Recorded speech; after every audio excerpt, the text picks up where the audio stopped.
Hello, my name's Bethany and I'm 30 years old. I just got out of a very toxic relationship, and the way the things unfolded actually is pretty funny. So I would share my story with you. Let me begin by telling a little bit about myself and my family. I come from a very, very rich family. I had all the luxuries I wanted when growing up. I didn't have to struggle a single day of my life, which is a privilege I'm very grateful for. My parents did, however, always tell me that it was necessary to keep my mouth shut about our wealth. They often warned me of how easy it is to get taken advantage of when people know of your wealth. And so I learned to live as if I was a part of the normal classes. The only way that you would ever know that I was rich was through the material goods that I had. When it came time to go to college, I decided to study at a university that was on the other side of the country. I believed that it would be good for me to broaden my horizons even further. To make it even more of a challenge, I had my parents put me on a budget so I could further blend in with my peers. It was because of this that I fell in love with the everyday brands and thrifting. I gained access to my trust fund after I graduated college, but I decided to work anyway. My trust fund had more than enough money to last me more than one lifetime, but I didn't want to spend my days doing nothing. After about a year of graduating, I met my now ex-husband Ryan through a dating app. We went on several dates before we decided to make things official. Right off the bat, though, Ryan was very charming. He loved to spoil me with gifts. I would return the favor back, and he was always appreciative of that.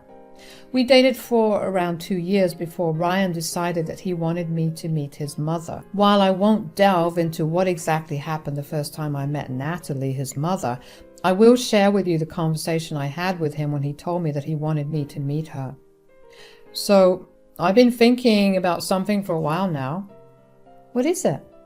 We've been dating for a while now, and I think now is no better time than any other for you to meet my mom. Really? That would be really nice. It'll be a while before you meet my parents. I'm so sorry. No, it's all right. They live far away and our schedules are pretty packed right now. Yeah? When do you think I can meet your mom? Well, I have to cross-check it with her, but I was thinking we could try this weekend. Oh, that's really close. I know, but I really want you to meet her. She's been my role model since, well, forever.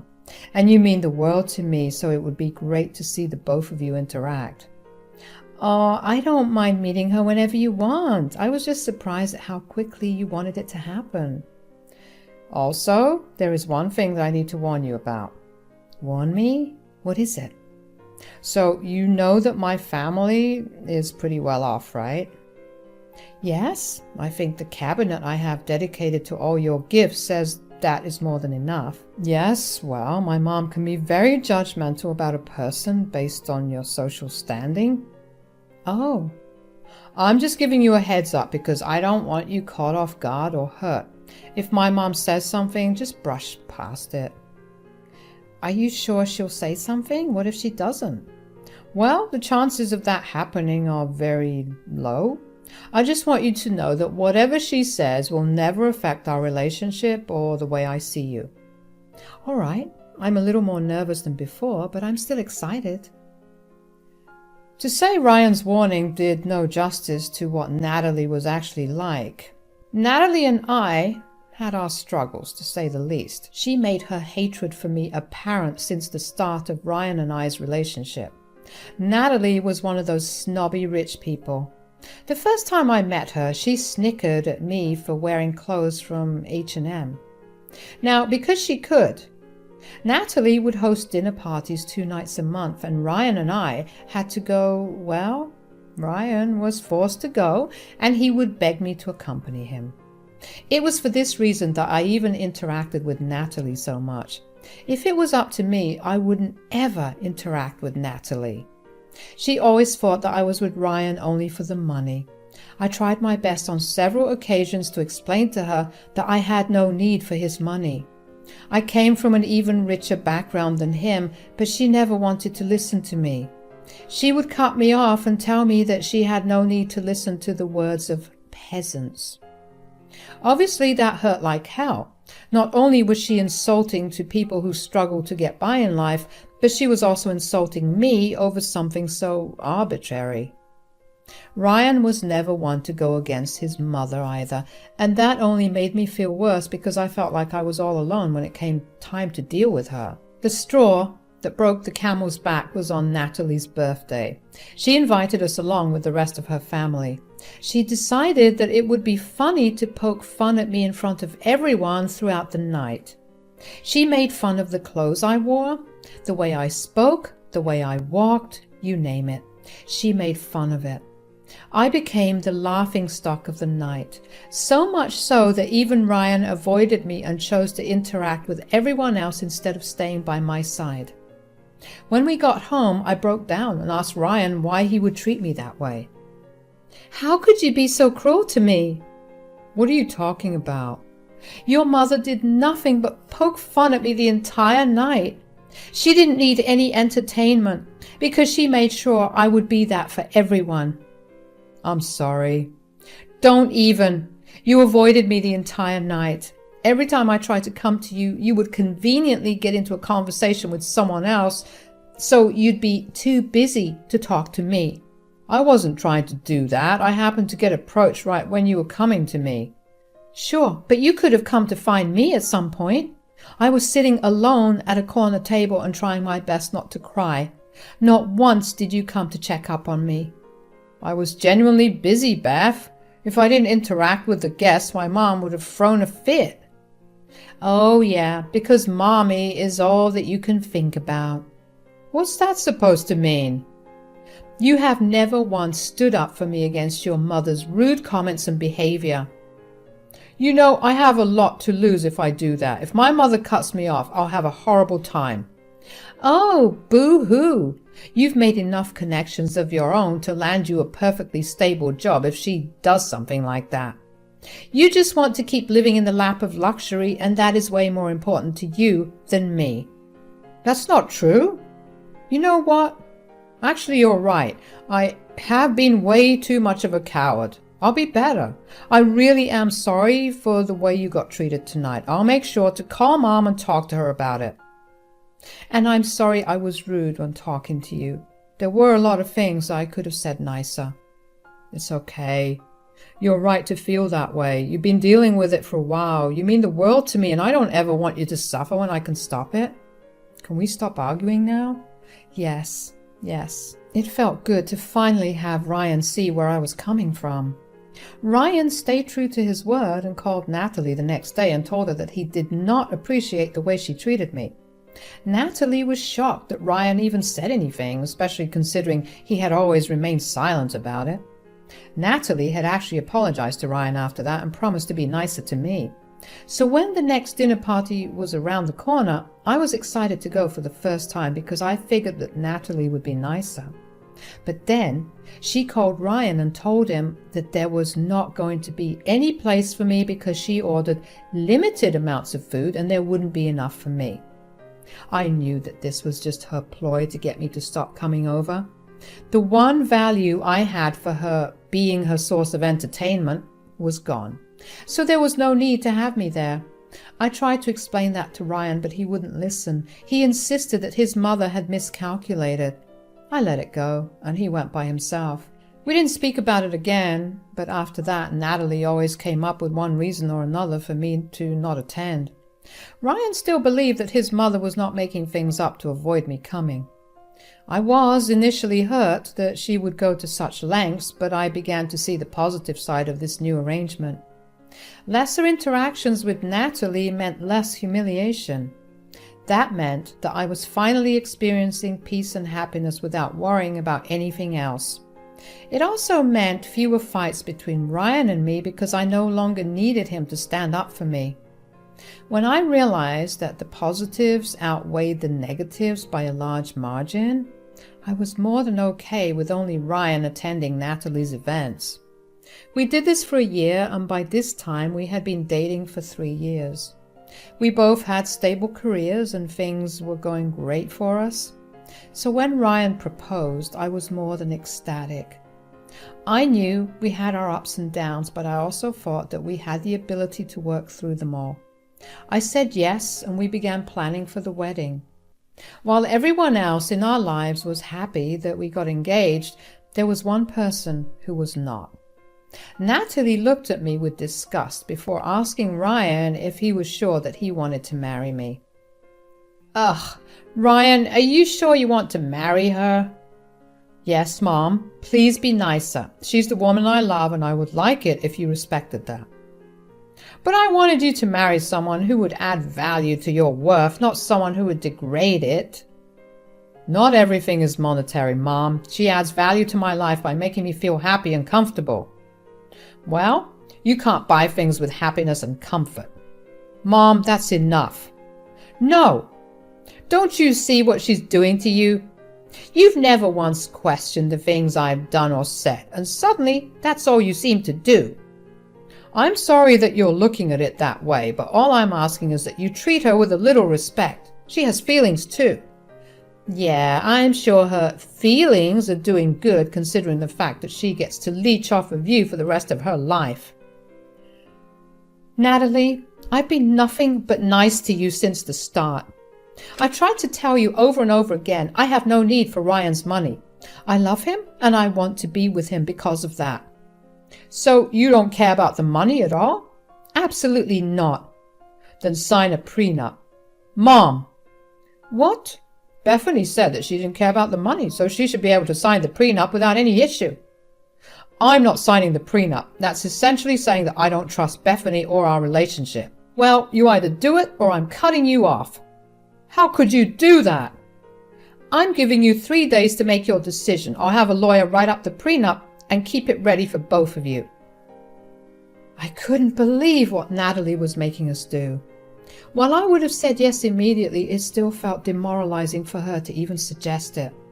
That request only further cemented how she thought of me as a gold digger. I knew that I never wanted to put Ryan through something that he was scared of, so I assured him over 1,000,000 times in those 3 days that I was completely fine with signing the prenup. When the day came for us to go over to Natalie's, Ryan had this look of guilt on his face the entire time. Natalie, on the other hand, looked smug. She thought she had won the minute I signed the prenup. I shrugged her off in an effort to show her just how much I didn't care about the monetary aspect of our relationship. After that, we started planning the wedding properly. We figured that if Natalie had more time, she would try to pull more tricks to delay the wedding.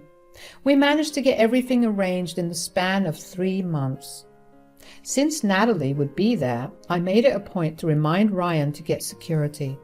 I knew that there was no way that Natalie would not try to pull something to humiliate me. The day of our wedding was a huge success. It felt so surreal to walk down the aisle towards Ryan, who stood at the altar gaping at how I looked in my wedding gown. We said our vows and cried a bunch before we were finally pronounced husband and wife. The reception and after party were nothing short of a blast. I had an amazing time with all the people I love. And then, of course, Natalie could not bear to stand the fact that I had most of the attention, so during her toast she mocked me and all my efforts to plan the wedding. She laughed as she said that in a maximum of 2 years' time she would have Ryan out of this relationship and into a relationship with someone who would increase his value. Obviously, a lot of the guests began murmuring amongst themselves, and I didn't want Natalie causing much of a scene, so I discreetly asked Ryan if I could call security, and he told me I could. Natalie yelled and thrashed about as security escorted her out of the venue. I would love to say that I forgot everything she did and moved on and had a good after, but what she said stuck with me the entire night, and even for the rest of Ryan and I's marriage. The day after the wedding, Ryan and I went over to Natalie's place. We wanted to talk to Natalie about her inappropriate behavior at our wedding. What do you guys want? Mom, we just wanted to talk to you about yesterday. If you're here to apologize, you don't need to. What? I understand why you had to sit and watch as I got thrown out of the wedding. This woman has you in her claws and she's controlling you. Mom, that's enough. You were mean and disrespectful at our wedding. That was why you got escorted out. Nonsense. I was only telling the truth. What have I ever done to you for you to treat me this way? I've been kind and loving to your son, and I've treated you with kindness when all you've done is belittle and insult me. Oh, shut it. Enough of your pity party. You are a controlling freak who only wants to use my son for his money. I know it. I can see it in your eyes. You need serious help, Natalie. This is not normal. Okay, Beth, you need to stop. Mom, I know you're hurt that you couldn't celebrate fully with us yesterday, but I just wanted to let you know that we did not like the way you talked about Bethany. Please don't do that again. Natalie just snarled at me, and Ryan pulled me away to go back home. He was upset with me for talking to his mother disrespectfully. I didn't see how standing up to myself for the first time was disrespectful. He had no problem with her disrespecting me for years, but the second I said something in my defense, it was a big deal. Even though I didn't feel like I did anything wrong, I apologized and Ryan let it go. But then that became a pattern that we always followed. After I stood up for myself the first time, I realized just how liberating it was. I hadn't done it before out of fear of what Natalie would do or say. Since I was married, I thought that I had nothing to lose. My relationship was secure and nothing could come between Ryan and me. So I began to stand up for myself whenever Natalie tried to insult me. This usually led to an awkward atmosphere among the guests, for which both Ryan and Natalie would berate me. I would tell Natalie that if she didn't want to be embarrassed, she should simply stop trying to embarrass me. Ryan didn't like that I was upsetting his mother at all and tried to tell me many times to stop doing it. But I saw no reason to stop. The only way I was going to stop was when Natalie stopped herself. About 6 months into our marriage, I began to see a change in Ryan's behavior. He began to withdraw himself from me. He was no longer as affectionate as he used to be. It started out of the blue. I didn't think it was about me standing up because in private, Ryan would understand that I was right in doing what I did. And then I came home early from work one day to see Natalie's car parked in our driveway. I walked into the house prepared to have to deal with her tormenting me, but instead I walked in on her conversation with Ryan. Have you been thinking about what I've been telling you? Yes, Mom, I have. So you see why I've been telling you it's time for you to leave her? I know, but I don't know how to proceed from here. All I know is that she's been utterly disrespectful to me and you. I mean, just look at the way she's purposely put you in between me and her. I hate it so much. Let's be honest. If she wasn't your wife, you would have easily chosen me over her any day, right? Without a doubt. You can do so much better than this. You're going to go insane with her at this rate. I agree. She really has the gall to act so entitled when she's only staying here for the money. She knows what you're worth, and she wants a chunk of it. Well, I will admit that I have been buying her a lot of things for her, and she hasn't been getting me anything in return. That's how it all starts. I'm telling you, you need to get out before it gets worse. Get me the lawyer you were talking about. I was in shock at what I heard. Was Ryan really that naive that he'd get so easily convinced by his mother's illogical arguments? I opened and shut the front door a little louder so they'd hear it. They stopped talking and I just walked past them to our bedroom. I heard Natalie make a comment about how disrespectful I had been to her yet again, and Ryan just sighed.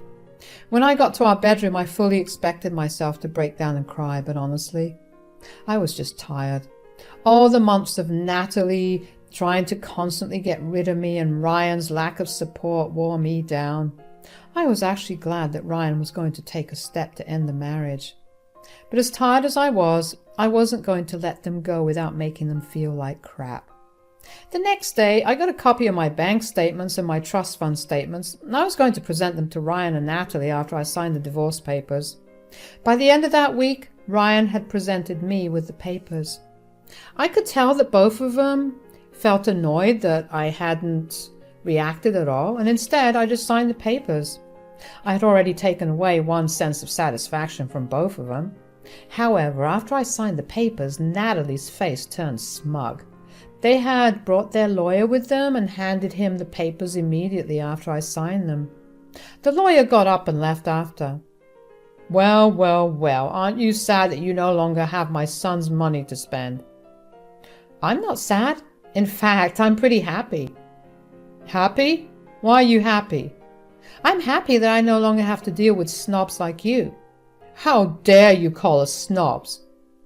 Leave the girl alone, Ryan. She's lashing out at us for seeing right through her and taking away the one thing she wanted. You guys must be dense as hell to not realize that I never wanted the money. Oh yeah? Then why were the last few months just me buying you everything under the sun and you not even buying me the smallest thing? Because I wanted to surprise you with something bigger. I was going to buy you your favorite car with all the customizations you wanted. It takes time to make those. I know nonsense when I hear it. Why do you think it's nonsense, Natalie? You don't have the money for that. Who said that? Here, take a look at my bank statements. What the hell am I looking at? You lied to me. I tried my best to tell you both many times that I had no need for money. But Natalie, you never listened to me because I was a peasant. And Ryan, you thought I was disrespectful. Anyway, since both of you love your money so much, you can stick with that.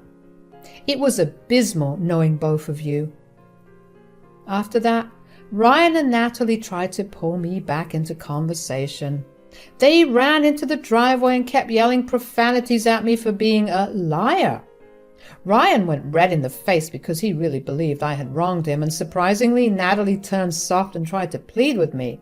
She told me she had made a mistake and wanted me to forgive Ryan. I told them both to get the hell out of my life and never see me again. I had a few of my friends go over to Ryan's house and get all of my things from there, and that was it. I blocked both Ryan and Natalie everywhere. They had decided that I had stolen from them, and they themselves tried to contest the divorce, but Natalie made sure Ryan and I had signed an ironclad prenup, so they could get nothing from me. I'm finally starting to live normally again. It'll be a while before I fully recover from the effects of Natalie and Ryan's torments, but I know I'll get there eventually. Thanks for listening.